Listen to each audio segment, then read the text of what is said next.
Hey guys, this is Northville Tech. In this video, we're going to learn how to update your vehicle insurance in Uber Driver app. If you don't have an Uber Driver account, we will put our referral link in the description below for you to sign up. We will also put links in the description below for similar gig platforms for you to sign up and earn extra money. To start, open the app by tapping on it. Once the app is open, you will see 3 horizontal stacked lines at the top left corner of the screen. Tap on the 3 horizontal stacked lines.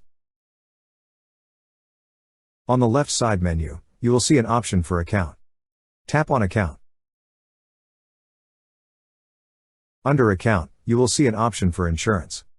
Tap on Insurance. Now, you need to upload a photo of your insurance.